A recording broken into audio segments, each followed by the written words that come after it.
அமெரிக்க அதிபர் Donald Trump கடந்த வாரம் ரெசிப்ரோக்கல் வரி என்ற பெயரில் உலக நாடுகளின் மீது கடுமையான வரிகளை அறிவித்தார். உலக நாடுகள் அமெரிக்கா மீது எந்த அளவு வரிகளை விதிக்கின்றனவோ அதே அளவிலான பதிலடி வரிகளை அமெரிக்காவும் விதிக்கும் என்று அவர் கூறினார். இந்த முடிவால் சர்வதேச சந்தையில் பெரும் பதற்றம் உருவானது.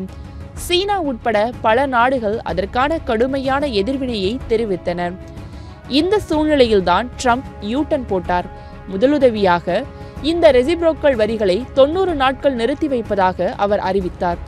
இதுவே சரியான பதிலடி என தெரிவித்திருக்கும் முன் இன்னொரு பெரிய மாற்றம், குறிப்பாக சீனாவுக்கு சாதகமாக செல்லும் ஒரு அறிவிப்பை வெளியிட்டார்.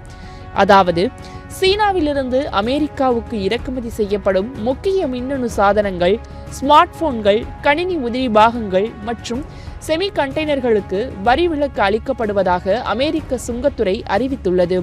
இது சீனாவுக்கு மிகவும் சாதகமாக பார்க்கப்படுகின்றது.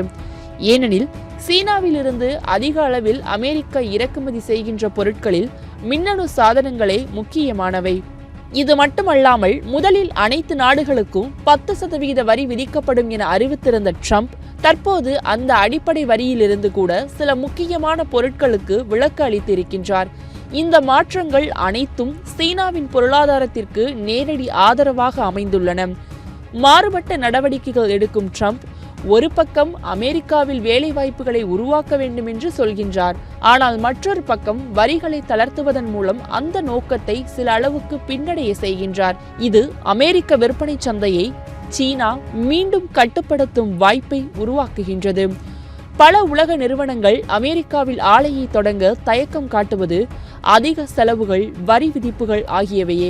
இதனால்தான் ட்ரம்ப் நடவடிக்கைகள் சர்வதேச சந்தையில் குழப்பத்தை ஏற்படுத்துகின்றன. நாளொரு முறை திட்டங்களை மாற்றும் இவர் சர்வதேச முதலீட்டாளர்களை மட்டுமல்லாமல் உலக பொருளாதாரத்தையே குழப்பத்தில் ஆழ்த்தி வைத்துள்ளார்.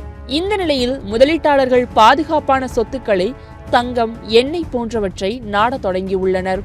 தங்கத்தின் விலை ஏற்கனவே உயர்வில் இருப்பது இந்த வர்த்தக போர்களால் மேலும் உச்சத்தை தொடும் என நிபுணர்கள் கணிக்கின்றனர்.